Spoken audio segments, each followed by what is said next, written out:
Hello friends, welcome to PS classes. आज अपन राजस्थान का एक बहुत ही इंपॉर्टेंट टॉपिक हस्तकलाओं से संबंधित जो फिर जिसमें ऊपर काफ़ी सारे क्वेश्चंस राजस्थान एग्जाम्स में पूछे जाते हैं वो करने का प्रयास कर रहे हैं। और जो भी इंपॉर्टेंट क्वेश्चन जो बार बार एग्जाम्स में रिपीट हो सकते हैं वही क्वेश्चन अपन करने का प्रयास कर रहे हैं। और इससे पहले अगर आपने कोई वीडियोज़ नहीं देखे हैं तो वो भी जाके जरूर देखिएगा। ये क्लास बहुत ज़्यादा इंपॉर्टेंट होने वाली है, तो इसके सारे इंपॉर्टेंट फैक्ट भी आप नोट करते हुए चलिएगा। तो आज की क्लास स्टार्ट करते हैं। हस्तकला को लघु उद्योग का दर्जा कब दिया गया? वेरी इंपॉर्टेंट क्वेश्चन लगा लीजिएगा। हस्तकला के ऊपर टॉपिक है, तो सबसे पहले आपको ये पता होना चाहिए कि राजस्थान के अंदर हस्तकला को उद्योग का दर्जा दिया जा चुका है। लघु उद्योग मतलब स्मॉल उद्योग, इंडस्ट्रीज के रूप में इसको एस्टेब्लिश किया जा चुका है। तब बताइए इसका दर्जा कब दिया गया? सन 2000 में, सन 1991, 1992 या 1995? तो इसका सही आंसर होगा 1992। सन 1992 के अंदर हस्तकला को लघु उद्योग का दर्जा दिया गया। अब एक्स्ट्रा फैक्ट देखिएगा जो कि बहुत ज़्यादा इंपॉर्टेंट है। राज सिक्को एक संस्था है राजस्थान के अंदर, Rajsico, Rajasthan small industry corporation limited, इसकी स्थापना की गई थी 1961 में, जून 1961 में। ये भी आप याद रख सकते हैं, जून 1961 में राज सिक्को की स्थापना की गई थी। और ये जो मतलब संस्था थी, इस संस्था के द्वारा हस्तकला को राजस्थान से बाहर भेजने के लिए, मतलब राजस्थान के अंदर उत्पाद निर्मित हो रहे हैं और राजस्थान में बिक रहे हैं, वो तो एक नॉर्मल बात है, लेकिन राजस्थान से बाहर अन्य राज्यों में या फिर विदेश में इसको भेजा जा सके, इसके लिए सांगानेर हवाई अड्डा जो कि जयपुर में पड़ता है। सांगानेर हवाई अड्डा कहाँ पे पड़ता है? जयपुर के अंदर। वहाँ पर एयर कार्गो सेंटर की स्थापना की गई, मतलब एरोप्लेन के माध्यम से आप उसको बाहर भेज सकते हैं। तो वह भी किसके द्वारा किया गया? राज सिक्कों के द्वारा, ताकि हस्तकला को ज़्यादा से ज़्यादा बढ़ावा मिल सके और वो ज़्यादा से ज़्यादा जगहों तक बाहर पहुँच सके। तो हस्तकला को लघु उद्योग का आप जान चुके हैं, 1992 में इसको लघु उद्योग माना गया। और 1961 में एयर कार्गो सेंटर राज सिक्कों के द्वारा, सॉरी 1961 के अंदर तो राज सिक्कों की स्थापना थी, और राज सिक्कों ने सांगानेर हवाई अड्डे पर एयर कार्गो सेंटर की स्थापना की गई थी ताकि बाहर भेजा जा सके इसको, जो भी राजस्थान में हस्तकला से निर्मित उत्पाद उनको बाहर भेजा जा सके। नेक्स्ट क्वेश्चन देखते हैं। भारत का सबसे सुंदर प्रिंट कौन सा है? ये भी इंपॉर्टेंट क्वेश्चन लगा लीजिएगा, बहुत ज़्यादा इंपॉर्टेंट है ये क्वेश्चन भी। भारत का सबसे सुंदर प्रिंट की बात हो रही है तो बगरू, मलीर, सांगानेरी प्रिंट या अजरक प्रिंट? तो इसका सही आंसर होगा सांगानेरी प्रिंट। सांगानेरी प्रिंट भारत का सबसे सुंदर प्रिंट में से एक प्रिंट माना गया है। सांगानेरी प्रिंट की अपन बात करते हैं, ये कहाँ का है? तो अभी अपन ने मैंने बताया था आपको, सांगानेर हवाई अड्डा वो कहाँ का है? जयपुर का। तो सांगानेरी प्रिंट भी कहाँ का प्रसिद्ध है? जयपुर जिले का ही प्रसिद्ध है, ये भी आपको याद रखना है। सांगानेरी प्रिंट जयपुर जिले का प्रसिद्ध है। और साथ साथ में ये जो प्रिंट है वो कौन, मतलब इसकी छपाई का काम कौन करते हैं, तो वो भी आपको याद रख लेना है। नामदेवी छिंपे, नामदेवी छिंपा जाती है जो कि इसके प्रिंट का कार्य करती है। बाकी आजकल तो काफ़ी लोग करने लगे, लेकिन नामदेवी छिंपे इसमें पारंगत रूप से, परंपरागत रूप से काफ़ी ज़्यादा, मतलब हस्तकौशल उनका काफ़ी ज़्यादा अच्छा है, वो इसको काफ़ी अच्छे से छपाई का कार्य कर सकते हैं। तो भारत का सबसे सुंदर प्रिंट किसका, कौन सा माना गया है? सांगानेरी प्रिंट माना गया। और ये जो प्रिंट है वो अपनी रंगाई और छपाई के लिए बहुत ज़्यादा प्रसिद्ध है। आजकल काफ़ी सारे शर्ट्स वगैरह आपने देखे होंगे, लड़कों के शर्ट्स आते हैं सांगानेरी प्रिंट के, जो कि काफ़ी ज़्यादा प्रचलन में भी। नेक्स्ट क्वेश्चन देखते हैं। ब्लू पॉटरी के लिए प्रसिद्ध कलाकार कौन है? ये भी स्टार लगा लीजिएगा, ये बहुत इंपॉर्टेंट क्वेश्चन है और बार बार एग्जाम से पूछा जा चुका है। तो इसका सही आंसर बताइए। ब्लू पॉटरी कृपाल सिंह शेखावत, कुदरत सिंह, महेश राज या मोहनलाल कुमार? तो इसका सही आंसर होगा कृपाल सिंह शेखावत है, जो कि ब्लू पॉटरी के प्रसिद्ध कलाकार हैं। अब अपन बात करते हैं ब्लू पॉटरी के ऊपर कि ब्लू पॉटरी है क्या। देखिए, ब्लू पॉटरी है तो साफ साफ दिख रहा है अपने को, इसमें नीले रंग की प्रधानता होती है। ब्लू रंग है इसमें, मतलब नीले रंग की प्रधानता है। इसमें क्या होता है, चीनी मिट्टी के जो बर्तन होते हैं वो प्योर एकदम नीले कलर के अंदर होते हैं, और उसके ऊपर वाइट कलर की आपको बूंदी सी या फिर कोई मतलब डिजाइन वगैरह वाइट कलर का उसमें देखने को मिलेगा। तो वो है ब्लू पॉटरी। अब आप समझ चुके हैं, जो भी अपने घरों में नॉर्मल बर्तन यूज किए जाते हैं वो ज़्यादातर उस पर चीनी मिट्टी के होंगे, और चीनी मिट्टी के ऊपर एकदम डार्क ब्लू कलर होगा और साथ साथ में उसके ऊपर वाइट कलर का कुछ प्रिंट बनाया होगा, उसको बोलते हैं मोस्टली ब्लू पॉटरी। वैसा ही होता है, देखने को मिलेगा आपको। इसके प्रसिद्ध कलाकार कृपाल सिंह शेखावत है, अपन बात कर चुके हैं। अब ये इंपॉर्टेंट क्यों हो जाते हैं? क्योंकि इनको मास्टर क्राफ्टमैन की उपाधि मिली हुई है, ये आपको याद रखना है। मास्टर क्राफ्टमैन, क्राफ्ट मैन की उपाधि इनको मिली हुई है। इनको कृपाल सिंह शेखावत को। अब इनको आपको ये भी याद रखना है, पद्मश्री भी मिला हुआ है। 1974 के अंदर पद्मश्री से इनको नवाजा जा चुका है। पद्मश्री भी इनको मिल रखा है।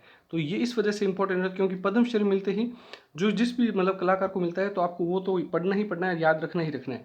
तो मास्टर क्राफ्टमैन कृपाल सिंह शेखावत, ये भी पूछा जा सकता है मास्टर क्राफ्टमैन की उपाधि किसे मिली है, या फिर मास्टर क्राफ्टमैन कौन सी कला से संबंधित है, तो आपको याद रखना है ब्लू पोट्री से संबंधित है। अब कुछ और बातें कर लेते हैं। इनको मास्टर क्राफ्टमैन क्यों कहा गया, क्योंकि इन्होंने ब्लू पोट्री के अंदर ब्लू रंग के अलावा 25 रंगों का इस्तेमाल किया था, इस वजह से इनको मास्टर की उपाधि मिली थी।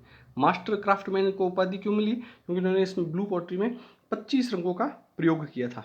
और इसके अलावा ये खुद कहाँ से संबंधित है, तो मऊ गांव पड़ता है सिक्कर के अंदर, तो ये मऊ गांव सिक्कर से संबंधित थे। तो ये भी आपको ध्यान रखना है। और अगर वर्तमान में अब इसका आपसे कलाकार पूछ लिया जाए कि वर्तमान में इसका कलाकार कौन है, ब्लू पोट्री का प्रसिद्ध वर्तमान में कलाकार, तो आपको याद रखना है गोपाल सिंह सैनी। गोपाल सैनी तो वर्तमान में इसका कलाकार है, प्रसिद्ध कलाकार गोपाल सैनी। और उस दौरान कौन थे, कृपाल सिंह शेखावत। अब देखो ब्लू पोट्री के ऊपर बात हो चुकी है, तो अपन बात एक और कर लेते हैं, थोड़ा सा डिस्कस। ब्लैक पोट्री कहाँ की प्रसिद्ध है, ब्लैक पोट्री कोटा की प्रसिद्ध है, ये आपको ध्यान रखना है। नेक्स्ट क्वेश्चन देखते हैं, लेदर पार्क कहाँ स्थित है। वेरी वेरी इंपॉर्टेंट क्वेश्चन लगा लीजिएगा। अब आप कहेंगे ये क्वेश्चन हस्तकला से संबंधित कैसे है। लेदर पार्क होगा तो वहीं पे या क्या होगा, आपको चमड़ा उद्योग देखने को मिलेगा। जहाँ पर लेदर होगा वहीं पे तो चमड़ा उद्योग आपको देखने को मिलेगा। तो कुल मिला के आपको चमड़ा उद्योग कहाँ का प्रसिद्ध है या लेदर पार्क कहाँ स्थित है। लेदर पार्क के ऊपर काफ़ी बार क्वेश्चन आ चुका है, इसलिए मैंने ये क्वेश्चन इसमें शामिल किया। लेदर पार्क कहाँ स्थित है, राजस्थान में कहाँ पे है, जोधपुर, बीकानेर, अलवर या जयपुर। तो इसका सही आंसर होगा जयपुर। जयपुर में जगह पड़ती है मानपुरा माचेड़ी, मानपुरा माचेड़ी। देखिए आप ये जगह कैसे याद रखते हैं, मोचड़ी, मोचड़ी होती है वो चमड़े की बनी होती है, जूतियाँ जिनको बोला जाता है राजस्थानी भाषा में। तो मोचड़ी से माचेड़ी याद हो जाएगा। मानपुरा माचेड़ी जयपुर के अंदर जगह पड़ती है, जहाँ पे लेदर पार्क स्थापित किया जा चुका है। और ये चमड़ा उद्योग के लिए प्रसिद्ध जगह है। कहाँ की प्रसिद्ध जगह है, चमड़ा उद्योग के लिए प्रसिद्ध जगह है। नेक्स्ट क्वेश्चन देख, एक फैक्ट और बता देता हूँ कि जो चमड़ा है वो चमड़े को साफ किससे किया जाता है, ये आपको पता है। चमड़े को जब मतलब जानवरों से उतारा जाता है, उसकी खाल से जानवरों की खाल को उतारा जाता है तो वो चमड़ा बनता है। उस चमड़े को साफ करने का कार्य आंवले की छाल से किया जाता है। आंवले की छाल चमड़े के ऊपर रगड़ी जाती है और फिर चमड़े को साफ करने का कार्य किया जाता है, ये भी आपको ध्यान होना चाहिए। नेक्स्ट क्वेश्चन देखते हैं, कांच पर सोने से चित्रांकन करना कहलाता है। स्टार लगा लीजिए, बहुत ज़्यादा इंपॉर्टेंट क्वेश्चन है, रिपीट हो चुका है, बार बार आ चुका है ये एग्जाम में। कांच पर सोने से चित्रांकन करना क्या कहलाता है, टेराकोटा, कोफ्तगिरी, पेचवर्क या थेवा कला। तो इसका सही आंसर होगा थेवा कला। कांच पर सोने से चित्रांकन करना। अभी एक्स्ट्रा फैक्ट देखिएगा, ये कांच भी कौन सा होता है, बेल्जियम कांच। बेल्जियम का कांच होता है हरे कलर का, हरे कलर का कांच होता है ये मोस्टली। तो हरे कलर का कांच होता है और इस हरे कांच के ऊपर सोने से चित्रांकन करना बहुत सुंदर, मतलब उसमें जो सामग्री बनती है वो बहुत सुंदर बनती है, बहुत सुंदर वस्तुएं बनाई जाती है इसके। तो कांच पर सोने से चित्रांकन करना कहलाता है थेवा कला। और अब फैक्ट देखिएगा कि ये जो थेवा कला है वो कहाँ की प्रसिद्ध है, प्रतापगढ़ की, प्रतापगढ़ की प्रसिद्ध है, प्रतापगढ़। और ये ध्यान रखना कि ये जो थेवा कला है वो वहाँ का प्रतापगढ़ का जो सोनी परिवार है, सिर्फ और सिर्फ वही लोग इसको करना जानते हैं। ये अपने परिवार के अंदर ही सीमित रखते हैं, ये किसी को बताते नहीं है कि हम मतलब किस प्रकार की पद्धति का इस्तेमाल कर रहे हैं, क्योंकि ये चाहते हैं कि ये कला हमारे परिवार तक सुरक्षित रहे। आने वाली पीढ़ियों को ये जरूर बताते हैं, लेकिन सोनी परिवार ही यहाँ के जो प्रसिद्ध हैं वो थेवा कला का कार्य करते हैं, ये आपको ध्यान रखना है। और एक्स्ट्रा फैक्ट देखिएगा, प्रसिद्ध कलाकार अगर बात की जाए, थेवा कला का प्रसिद्ध कलाकार कौन है, तो नाथू जी सोनी करके एक सोनी हुए थे सोनी परिवार के अंदर, वो इसके प्रसिद्ध कलाकार थे, नाथू जी सोनी, वो इसके प्रसिद्ध कलाकार थे। और इनको इसके अलावा वर्तमान में अगर आपसे इनका कलाकार पूछा जाए तो महेश राज सोनी, महेश राज सोनी इसके वर्तमान के प्रसिद्ध कलाकार हैं। वर्तमान की अपन बात इस वजह से कर रहे हैं क्योंकि इनको 2015 के अंदर पद्मश्री पुरस्कार मिला हुआ है, और जिनको भी पद्मश्री मिलता है उनके लिए अपने को पढ़ना जरूरी होता है। तो 2015 के अंदर महेश राज सोनी जी को पद्मश्री से नवाजा गया था थेवा कला के लिए। थेवा कला क्या है, हरे कांच पर, बेल्जियम के कांच पर सोने से चित्र बनाना, सोने से चित्रकारी का कार्य करना थेवा कला कहलाता है। प्रसिद्ध कहाँ की है? प्रतापगढ़ की। प्रतापगढ़ में भी सिर्फ सोनी परिवार इसको कार्य को करना जानता है, और उसमें सबसे प्रसिद्ध कलाकार पहले कौन थे? सोनी परिवार से नाथूजी सोनी थे, और बाद में होते होते इसमें महेश राज सोनी भी प्रसिद्ध कलाकार बने, जिनको 2015 में पद्मश्री दिया गया। नेक्स्ट क्वेश्चन देखते हैं। और आप वीडियो को जितना ज़्यादा हो सके शेयर ज़रूर किया कीजिए। शेयर बहुत कम बच्चे करते हैं, जिससे वीडियो ज़्यादा बच्चों तक नहीं पहुंच पाता, ना स्टडी ग्रुप में पहुंच पाता है। इससे हमें भी मोटिवेशन मिलता है, अगर आप ज़्यादा जितना शेयर करेंगे उससे हमें भी ऐसे वीडियो और लेके आने का मोटिवेशन मिलता है। नेक्स्ट क्वेश्चन देखिए, बीड़ी उद्योग कहाँ का प्रसिद्ध है? बहुत ज़्यादा इंपॉर्टेंट क्वेश्चन लगा लीजिएगा, ये भी बहुत बार पूछा जा चुका है और बार बार रिपीट होता है ये क्वेश्चन। बीड़ी उद्योग कहाँ का प्रसिद्ध है? माचिस उद्योग के ऊपर भी बात आती है, सारी बात करेंगे अपन। तो बीड़ी उद्योग कहाँ का प्रसिद्ध है? अलवर का, जालोर का, जयपुर का या टोंक का? तो इसका सही आंसर होगा टोंक का। मयूर बीड़ी का आपने नाम सुना होगा, ज़्यादातर बच्चों ने सुना होगा इसका नाम। तो मयूर बीड़ी का जो कारखाना है, मयूर बीड़ी का कारखाना, मयूर बीड़ी का जो कारखाना है वो कहाँ पे स्थित है? इसी जगह पे स्थित है, टोंक के अंदर स्थित है। और बीड़ी उद्योग भी राजस्थान में टोंक का प्रसिद्ध है। अब कुछ एक्स्ट्रा फैक्ट बात कर लेते हैं।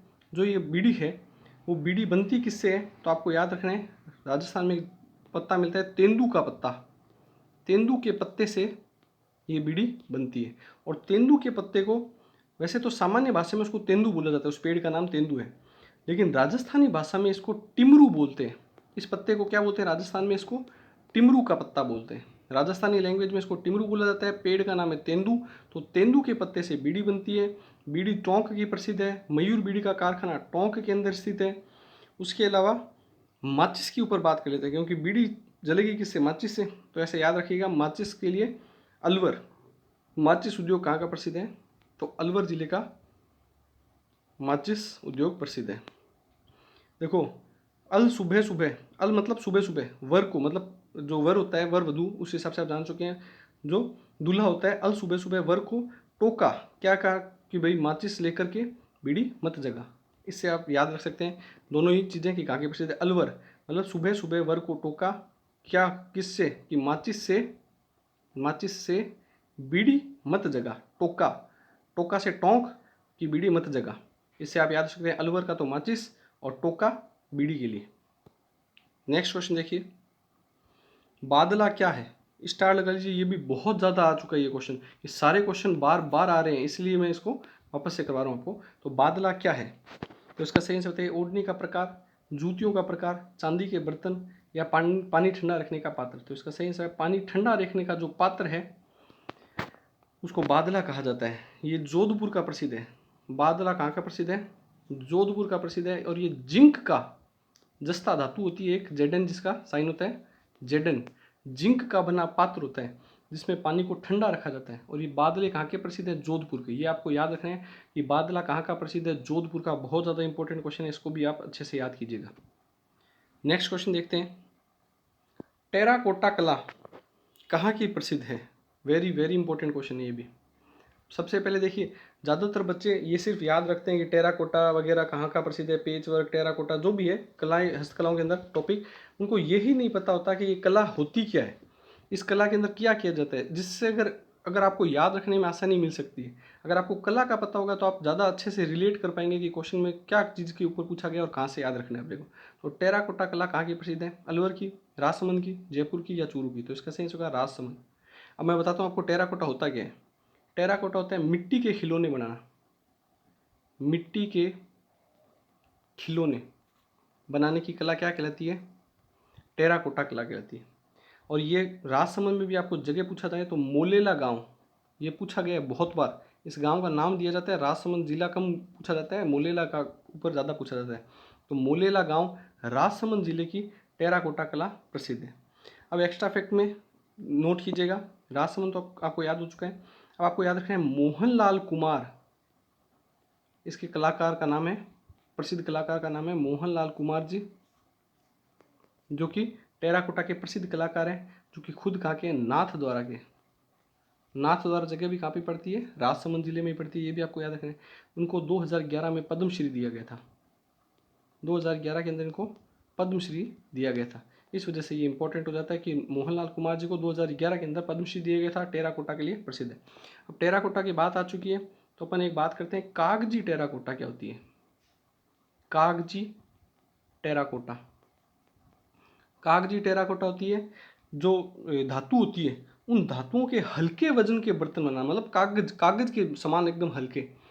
उन मतलब अपन जैसे देखते हैं थाली वगैरह है, कटोरी वगैरह, एकदम कई कटोरियाँ और थाली आती है जो बहुत हल्की होती है, उनमें धातु का प्रयोग बहुत कम किया जाता है, स्टील का वगैरह का बहुत कम प्रयोग होता है, एकदम हल्के बर्तन लगते हैं। बर्तनों की बात नहीं हो रही है, लेकिन वास्तविकता यही है कि जो कागजी टेराकोटा होती है उसमें दो धातु के एकदम हल्के वजन के बर्तन वगैरह बनाए जाते हैं, फिर कोई भी सामग्री बनी जाती है उसको बोला जाता है कागजी टेराकोटा। एकदम कागज के समान हल्के धातु होती है, उसको बोलते हैं कागजी टेराकोटा। ये कहाँ की प्रसिद्ध है? ये अलवर की प्रसिद्ध है, ये आपको याद रखना है। कागजी टेराकोटा अलवर की। और टेराकोटा पूछे आपसे सिर्फ सिर्फ तो आपको याद रखना है मोलेला गाँव राजसमंद जिले की प्रसिद्ध है। दोनों में कंफ्यूज नहीं होना है, मैं दोनों बता चुका हूँ। कागजी टेराकोटा तो होती है धातुओं के बर्तन बनाना, और टेराकोटा होते हैं मिट्टी के खिलौने बनाना। मिट्टी के खिलौने के होते हैं टेराकोटा। नेक्स्ट क्वेश्चन देखते हैं, चांदी के बर्तन कहाँ के प्रसिद्ध हैं? ये बहुत ज़्यादा इंपॉर्टेंट क्वेश्चन है और ये सारे क्वेश्चन बार बार आ चुके हैं। चांदी के बर्तन कहाँ के हैं? जयपुर, जोधपुर, उदयपुर या अजमेर? तो इसका सही आंसर होगा जयपुर। जयपुर जिले के चांदी के बर्तन प्रसिद्ध हैं। चांदी के बर्तन जयपुर जिले के प्रसिद्ध हैं। और एक्स्ट्रा फैक्ट बताता हूँ आपको, अगर जयपुर आपको ऑप्शन मिले तो सबसे फर्स्ट नंबर पे आपको जयपुर करना है। अगर जयपुर ऑप्शन नहीं मिले तो आपको याद रखना है बीकानेर। चांदी के बर्तन बीकानेर के भी बहुत ज़्यादा प्रसिद्ध हैं। तो चांदी के बर्तन पहले नंबर पे तो है जयपुर, दूसरे नंबर पे आपको याद रखना है बीकानेर जिले के चांदी के बर्तन प्रसिद्ध हैं। अब आपको एक दो फैक्ट और बताता हूँ कि जयपुर के अंदर जगह पड़ती है Albert hall museum. Albert hall जो म्यूजियम है जयपुर जिले के अंदर स्थित है, वहाँ पे एक चांदी का सबसे बड़ा पात्र है जो कि राजस्थान का सबसे बड़ा पात्र माना जाता है, उसका नाम है गंगा जली। गंगा जली, गंगा जली जो पात्र है वो चांदी का सबसे बड़ा पात्र है राजस्थान के अंदर, अल्बर्ट हॉल म्यूजियम में जयपुर में रखा गया। ये भी आपको ध्यान रखना है। नेक्स्ट क्वेश्चन देखते हैं। देखिए, अगर जयपुर और बीकानेर की बात आ रही है तो एक और बता देता हूँ आपको फैक्ट, इन दो जिलों से संबंधित आ रही है, इसी वजह से बता रहा हूँ आपको कि जयपुर और बीकानेर के गलीचे भी बहुत प्रसिद्ध हैं। गलीचों का काम पूछे आपसे, गलीचे कहाँ के प्रसिद्ध है, तो आपको ये भी याद रखना है जयपुर और बीकानेर के गलीचे प्रसिद्ध हैं। अब इसमें भी एक बहुत इंपॉर्टेंट बात बताता हूँ कि जो बीकानेर जिला है उसमें जो गलीचों का काम है वो बीकानेर के जेल के कैदी करते हैं। कैदियों के द्वारा गलीचे बनाए जाते हैं, ये भी बहुत इंपॉर्टेंट बात है। नेक्स्ट क्वेश्चन देखते हैं अपन, वातिक कला कहाँ की प्रसिद्ध है? ये भी बहुत इंपॉर्टेंट क्वेश्चन है। वातिक कला, आप सबसे पहले वातिक कला होती क्या है उसके ऊपर भी डिस्कस करेंगे, और कहाँ की प्रसिद्ध है ये भी बताएंगे। सिक्कर, जयपुर, झुंझुनू या उदयपुर? तो इसका सही आंसर होगा सिक्कर की प्रसिद्ध है। सिक्कर में जगह पड़ती है खंडेला गांव। खंडेला गांव सिक्कर की वातिक कला प्रसिद्ध है। वातिक कला होती क्या है? वातिक कला होती है कपड़ा, कपड़े के ऊपर क्या किया जाता है? मोम की परत चढ़ा देते हैं। कपड़े पर मोम की परत चढ़ा देते हैं और फिर उसके ऊपर चित्र बनाए जाते हैं। चित्र बनाने का कार्य किया जाता है मोम की परत बना करके, उसको बोलते हैं वातिक कला, जो कि खंडेला गांव सिक्कर की प्रसिद्ध है। अभी भी ये हस्तकला का टॉपिक काफ़ी बड़ा है, तो अगर आपको ये क्लास पसंद आई हो आप कमेंट कीजिएगा। अगर आपको इसको सेकंड या थर्ड पार्ट देखना हो तो मैं और आपको इसमें जो बाकी कलाएँ रही है, काफ़ी सारे हस्तकला के पार्ट टॉपिक्स रहे हैं इसमें, वो भी करवाने का प्रयास करूँगा। और आपको क्लास कैसी लगी ये भी मुझे कमेंट करके बताइएगा। वीडियो को जितना ज़्यादा हो सके स्टडी ग्रुप में दोस्तों में शेयर कीजिए, चैनल को लाइक कीजिए, शेयर कीजिए और सब्सक्राइब कीजिए। Thank you.